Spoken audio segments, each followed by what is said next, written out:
সবাইকে good morning. কেমন আছো? আশা করছি সবাই অনেক ভালো আছো, সুস্থ আছো। আর আমি ওই আর কি একটু জ্বরে ভুগছি। শরীরটা মানে আজকে যেন বেশি খারাপ লাগছে, একদমই ভালো লাগছে না। তারপরেও তো সংসারের কাজ থাকে, সেগুলো তো করতেই হয়। তো এই হচ্ছে ব্যাপার। তবে সকালবেলা আজকে উঠতেই পারছিলাম না। মানে কি বলবো যে আমি সত্যি কথা বলতে আমি সবসময় ঠাকুরকে ডাকি যে, "ঠাকুর আমার আমি যেন অসুস্থ না হয়ে পড়ি।"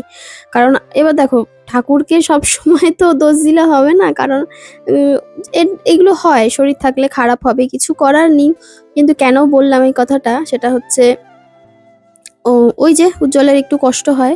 সকালবেলা একটা মানুষ যখন দেখো জ্বরে ভোগে তখন কি হয় বলো তো? প্রচন্ড দুর্বল হয়ে যায়, মাথা ঘোরে। আবার এই ব্যাপারটা তো আমার রয়েছে, আমার লো প্রেশার, আমার তো বেশি হয়, থাইরয়েড আছে তার সাথে। মানে কি বলে ওই সোনায় সোহাগাই হচ্ছে ব্যাপার।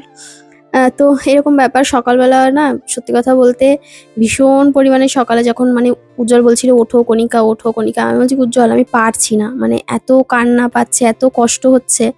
আমি ওঠাতেই পারছি না ওকে। আমি বুঝতে পারছি যে ওরও কিছু করার নেই, ওরও ওঠার টাইম হয়ে যাচ্ছে। কিন্তু আমি সত্যিই পারছি না। আমি না বিছানায় শুয়ে থাকতে ভালোবাসি না। আমি ভীষণ মানে কর্মঠ একটা মেয়ে। আমার মনে হয় যেটুকুনি সময় আ মানে ফ্রি টাইম থাকবো, যদি আমি কোনো কাজও না থাকে, বসে হয় বসে শুয়ে বসে এডিট করব। বা যদি সেটাও না থাকে, আমি যদি কোনোই কাজ না থাকে, আমি সত্যি কথা বলতে আমি পরনিন্দা পরচর্চা করতে একদম ভালোবাসি না। আমি ঘুমাবো। এই হচ্ছে ব্যাপার। তবে সেই সময়টা খুব কমই পাই, ঘুমানোর সময়টা। এই কাজের মধ্যেই চলে যায়, ব্যস্ততার মধ্যে। তো তারপরেও যাই হোক করে ওকে ওঠালাম। কিন্তু এবার পারছি না ঝাঁটা ধরে ঘর ঝাড় দিতে। মানে আমি ধরে কোনো রকমে হাঁটছি যেন আমি টাল খেয়ে পড়ে যাবো। মানে এত কষ্ট হচ্ছে আমার, এত জ্বর উঠে গেছে গায়ে, তার সাথে কাশি, তার সাথে মাথা ঘোরা সব রয়েছে। মানে কোনো কিছুর কমতি নেই। আর আমার যখন হবে না, খুব বেশি আমার শরীর অসুস্থ মানে এখন হয় না। হলেও মাঝে ধরো একটু মাথা ঘোরা, এই সমস্ত জ্বর-জারি খুব কম হয়। তো যখন হয় তখন মানে একটার সাথে আরেকটা ফ্রি চলে আসে। মানে হতেই থাকে। সে সারতে তো ১ সপ্তাহ সময় লেগে যায়। তবে হ্যাঁ, প্রত্যেক বছর একবার করে হবেই। এটা হচ্ছে নিয়ম। তো তারপরে কোনো রকমে উঠে ঘর-ফর ঝাড় দিলাম। কিছুই পারছিলাম না। মা গেছে আমার জায়ের বাড়িতে। কারণ সকালবেলা আজকে ছিল রবিবার। এবার রবিবারটা আ সবার বাড়িতে মোটামুটি মাছ-মাংস রান্না হয়, ভালো-মন্দ। তো আমার জায়ের বাড়িতে মাংস রান্না হবে। আর তো মাকে বলেছে রান্না করতে। মা গেছে রান্না করতে জায়ের বাড়িতে। আর আমার এদিকে শরীর ভীষণ খারাপ। মানে আমি যে মাকে বলব, "তুমি আমাকে এই কাজগুলো করে দিয়ে যাও।" আমি সত্যি কথা বলতে মানে সাহসও কুলাচ্ছে না যে আমি মাকে বলব। কেমন একটা লাগছে যে শাশুড়ি মাকে বলব। আমার সত্যি কথা বলতে নিজের কাজ যতটুকুনি পারি নিজে করে নেওয়ার চেষ্টা করি। আর সবার কাজ করে দিয়ে আসার চেষ্টা করি। কিন্তু আমার কাজ আমি কাউকে বলব, "তুমি করে দাও।" এই ব্যাপারটা না, আমি মনে হয় কি যে যদি ভাবে যে আমি ঢং করে শুয়ে আছি, যদি ভাবে আমার শরীর খারাপ হয়নি, মানে এই ব্যাপারটা আমার মধ্যে ভীষণভাবে কাজ করে। কিন্তু বিশ্বাস করো, আমার এত কাজ পেন্ডিং রয়েছে আজকে, ব্র্যান্ড প্রমোশন আছে, তাদেরকে আজকেই ভিডিও শুট করে আজকেই দিতে হবে। মানে শুট করা আছে, এডিট করে দিতে হবে। কলকাতায় যখন যাই ওই ভিডিও করতে, ওদের তো উইকলি সব ভিডিও পোস্ট হয়। প্রত্যেক সপ্তাহে পোস্ট হয়। তো তখন মাসে আরকি ৪, ৫, ৬ টা।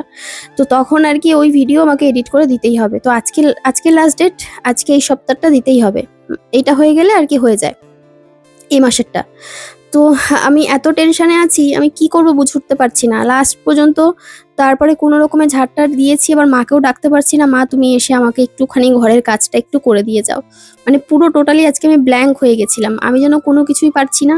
নিজের ওপরে রাগ হচ্ছে, কার ওপরে মানে নিজের ওপরে তো হচ্ছেই, তার উপরে কান্না পাচ্ছে, অভিমান হচ্ছে। মনে হচ্ছে কাকে যে দোষ দেবো আমি নিজেও জানি না। মানে ভীষণ পরিমাণে একা লাগে যখন শরীর খারাপ হয়, অসুস্থ হয়, ভীষণ একা লাগে। জানি না কেন খুব কষ্ট হয়, খুব কান্না পায়, ভীষণ অভিমান হয়। অভিমানটা কোথা থেকে আসে আমি জানি না। এবার হয়তো বলবে, "এই বাবা কি বলে? সব মেয়েরই তো এরকম হয়, সবারই তো এরকম সিচুয়েশন এ সবাই পড়ে।" সত্যি কথা বলতে সামলে নেওয়া যায়। কিন্তু যখন একটা মানুষ তোমার উপর ডিপেন্ড হয়ে পড়ে না, যখন দেখবে যে তুমি যদি মানে আমি উজ্জ্বলকে বলি মাঝে যে, "আমি মরেও যদি যাই না, আমার স্বর্গের থেকে এসে তোমাকে দেখতে হবে।" মানে আমি এরকম একটা সিচুয়েশন এর মধ্যে থাকি। তো ভাবো, একটা মানুষ নিজের শরীর খারাপ, সে চলতে পারছে না, সে আরেকটা মানুষকে কি করে টেনে হুইল চেয়ারে বসিয়ে, সে কি করে বাথরুমে নিয়ে তাকে স্নান করিয়ে আবার ঘরে এনে তাকে রেডি করিয়ে টাইম টু টাইম খাওয়াবে বা সব কাজ করবে। আমি সত্যিই মানে এত অসহায় লাগছিল আজকে, আমি বলে উঠতে পারব না। আমি ভীষণ কেঁদেছি আজকে। হ্যাঁ, তারপরে মায়ের কথা মনে হচ্ছিল যে এই সময় যদি মা থাকতো, একটু যত্ন করতো। মানে খুব অভিমান হয়। তারপরে আবার নিজেকে বোঝাই দিন শেষে যে না, এটাই তো ভাগ্য। তাই না? যার ভাগ্য যেখানে ঠেকবে তার ভাগ্য সেইভাবেই চলবে।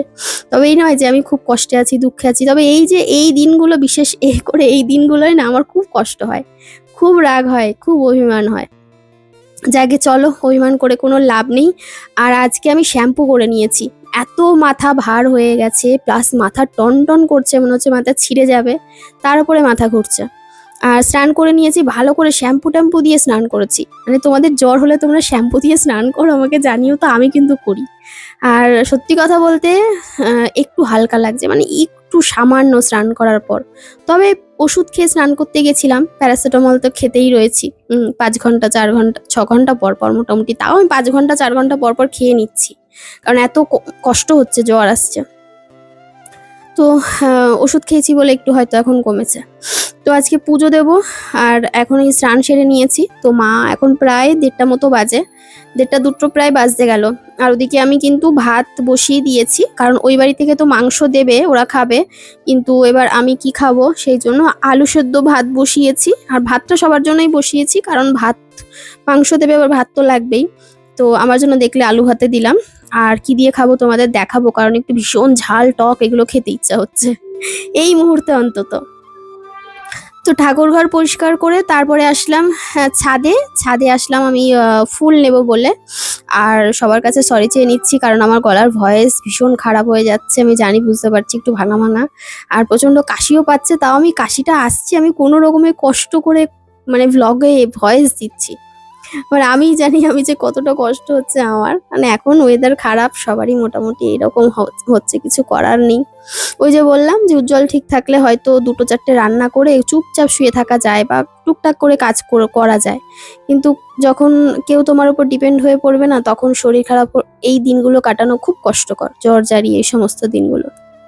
না ও আমার টেক কেয়ার করতে পারে, না আমিও ঠিকঠাক টেক কেয়ার করতে পারি, না আমাকে দেখার মতো একটা মানুষ পাওয়া যায়। মানে এই সমস্যাটা আমার প্রচুর পরিমাণে হয়।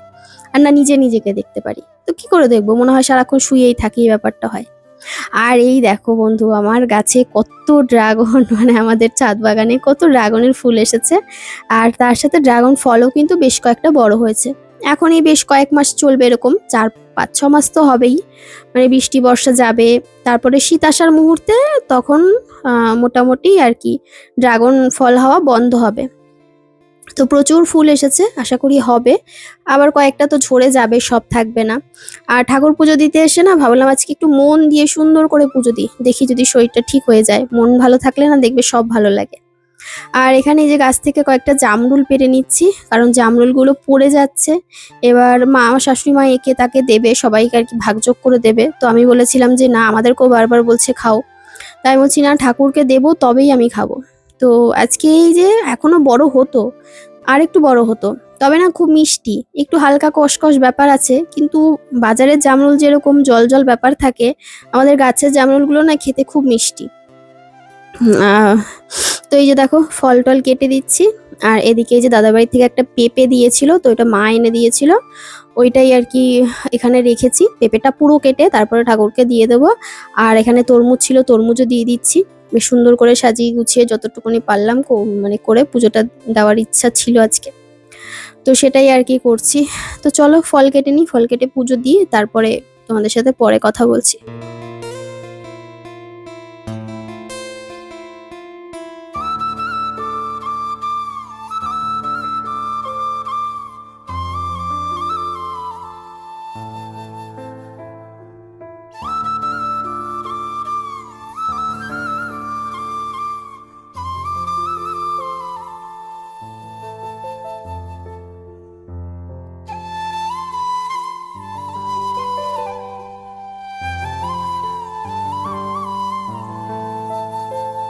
আর এই যে গাছের এই যে পেঁপেটা দেখতে পাচ্ছ, এটা দেখতে কি ভালো লাগছে না? এটা কিন্তু কেনা নয়, কিন্তু এটা না একটুও মিষ্টি নেই। মানে কি বলবো, ২-৩ দিন আমাদেরকে দিয়েছিল। হ্যাঁ, তবে এবার দেখো গাছ যারা লাগিয়েছে তাদেরও তো দোষ নেই, গাছের দোষ। গাছের পেঁপে যদি মিষ্টি না হয় তাহলে তারা কি করবে? তো এই নিয়ে আর কি বলি, মা পেঁপেগুলো কেমন খেতে, একদম ভালো না খেতে।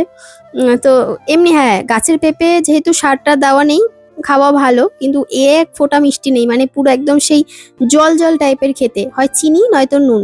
এই দিয়ে যদি না খেয়েছো তুমি খেতেই পারবে না।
দুদিন ধরে আমার এই গাছগুলোতে জল দিতে পারছি না, মানে পুরো দুদিনই গাছ পুরো শুকিয়ে গেছে।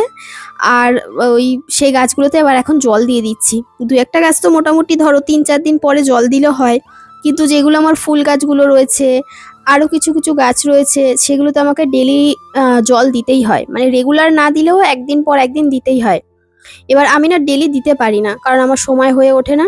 আমি গাছের পেছনে আমি অত সময় দিই না, কারণ ওই গাছের পেছনে যেটুকুনি বেশি সময় দেবো আমি মনে করি যে আমার মেয়ের পেছনে দেবো, বা আমার সংসারের পেছনে দেবো, আমার ভ্লগের পেছনে দেবো। আমি অত যত্ন করতে পারি না। তবে ওই একদিন পর একদিন জল দিই, আর যেটা দেখি যে হ্যাঁ পরের দিন দিতেই হবে সেটাই শুধু দিই, আর নয়তো বাকিগুলোতে দিই না। আর এবার ব্যালকনিতে কিছু জামা কাপড় ছিল, তো সেগুলোকে তুলে নিলাম। তুলে নিয়ে এবার বাদবাকি যে জামা কাপড়গুলো সকালে কাচতে দিয়ে এসেছিলাম সেগুলোকে মেলে দিচ্ছি, কারণ জামা কাপড় প্রচুর জমেছিল। জামা কাপড় আজ কাচবো কাল কাচবো করে আমি কাচতেই পারছিলাম না, তো ভাবলাম যে না, কাজ যখন শুরু করেছি একেবারে এক নিঃশ্বাসে কাজগুলো শেষ করে তারপরে শুয়ে পড়বো, তারপরে যা হবে হবে দেখা যাবে, মানে এই হচ্ছে ব্যাপার। তো মানে ওই আর কি, যতই শরীর খারাপ থাকুক না কেন একবার শুরু করলে তারপর এনার্জি ফিরে আসে। তো মনের মধ্যে শুধু হাবিজাবি চিন্তা হচ্ছিল আর খুব রাগ হচ্ছিল, তাই কানের মধ্যে না ওই ঠাকুরের গান চালিয়ে চুপচাপ নিজের মতো করে, আর নয়তো পডকাস্ট, মানে দুটোই শুনছিলাম। অনেকক্ষণ ধরে তো কাজ করছিলাম, তো শুনতে শুনতে তারপরে কাজগুলো সব কমপ্লিট করলাম। তারপরে ভাবছি আজকে ভিডিও এডিট করে পোস্ট করব, কারণ আগের দিন ভিডিও দিতে পারিনি, আগের দিন জ্বর এসেছিল, এডিট কিচ্ছু করতে পারিনি। তো আজকে মানে নিজেকে নিজে ঠিক করার চেষ্টা করছি। আসলে মন থেকে শক্ত না হলে না দেখবে কিছুই হয় না। তো সরি, এই দেখো জামা কাপড়গুলো সব রেখে দিলাম। রেখে দিয়ে এবার আমি একটু নিজের মাথাটা আঁচড়াবো। আর চোখ মুখ পুরো ফুলে গেছে, মানে আমি নিজেই বুঝতে পারি না, পুরো পাগলের মতো আচরণ করছিলাম নিজের সাথে নিজে। আজকে ভালোই লাগছিল না কিছু। তো ভাবলাম একটু নিজের কেয়ার করি। স্নান করে পুজো দিয়ে মাথা টাথা কিচ্ছু আঁচড়ানো হয়নি, তো ওই জন্য এই ঘরে চলে এসেছি। এই ঘরে এসে এবার এই যে দেখো সবার প্রথমে টোনার অ্যাপ্লাই করলাম। আর আমি কিন্তু স্কিন কেয়ার রেগুলার করি না, আমি সত্যি কথা বলছি, আমি রেগুলার করি না। আমার মাঝে মধ্যে আমার যেদিন মাথায় ক্যারা চাপে যে স্কিন কেয়ার করি, আমি শুধুমাত্র সেই দিন করি, না হলে আমি করি না। আমি স্নান করে মুখে কিচ্ছু মাখি না। খুব এমার্জেন্সি হলে একটু সানস্ক্রিন মাখি, তাও ফুরিয়ে গেছে, ওই ফুরিয়ে যাওয়া পর্যন্ত। তারপরে হয়তো কবে কিনবো, কয় মাস পরে কিনবো আমি নিজেও জানি না, মানে আমার ইচ্ছা করে না কিছু মাখতে, কিছু ইসে করতে, টাইম দিতে, এগুলো ভালো লাগে না। মানে আমার নিজের জন্য যেন টাইম নেই আমার কাছে, এরকমটা মনে হয়। ওই যতক্ষণে মুখে ক্রিম মাখবো ততক্ষণ মনে হয় যে বাবা দুটো ভিডিও এডিট হয়ে যাবে বা একটু শুয়ে থাকা যাবে, এরকম ব্যাপার। তো দেখো চুলে একটু সিরাম দিয়ে দিলাম। আর অনেকে জিজ্ঞাসা করো কণিকা কি সিরাম দাও, তো আমি খাদির একটা হেয়ার সিরাম ইউজ করি। তোমরা দেখবে আমি ট্যাগ করে দিয়েছি, তো কোনো প্রমোশন নয়, এমনিই তোমরা নিতে পারো। আর মুখে যে ক্রিমগুলো মাখলাম ওগুলো আমি তোমাদের লিঙ্ক দিয়ে দেবো যদি খুঁজে পাই। তো দেখবে ডিসক্রিপশন বক্সে বা ভিডিও নিচের দিকে ক্লিক করবে, ওখানে লিঙ্ক দেওয়া থাকবে, ওখান থেকে তোমরা নিতে পারবে। অবশ্য বারবার করে বলছি যদি খুঁজে পাই তাহলে। তো এই তো চুলটা বেঁধে নিলাম, চুল ভালো করে আঁচড়ে নিলাম, চুলে সিরাম মেখে নিলাম। সিরাম মাখলে জ্বরটা ছাড়িয়ে যায়, তাড়াতাড়ি আঁচড়ানো হয়ে যায়। আর ওই ফ্রিজি হেয়ার ওরকম হয় না, সুন্দর বেশ একটা শাইন হয় আলাদা। আর এই দেখো লঙ্কা নিলাম, তার সাথে একটু আচার আর আলু নিয়েছি। ব্যাস এবার ভাতটা লঙ্কা দিয়ে ডলে বেশ ঝাল ঝাল করে মেখে খাবো, কারণ মুখে কোনো স্বাদ পাচ্ছি না। তারপরে রাত্রেবেলা মুখ ধুয়েছি, মুখে জল টল দিয়েছি। সন্ধ্যাবেলা খুব মন খারাপ হচ্ছিল, খুব কষ্ট হচ্ছিল, খুব গলা ব্যথা হচ্ছিল বলে মানে খানিকক্ষণ হাউমাউ করে কেঁদেও নিয়েছি একা একা। তো তোমাদেরকেই বলছি, আর উজ্জ্বল জানে। তো যাই হোক, ও আর কি করবে। তারপরে এখন চা খাবো একটুখানি আদা দিয়ে। এখন বাজে রাত 11:30। চলো সবাই ভালো থেকো, টাটা।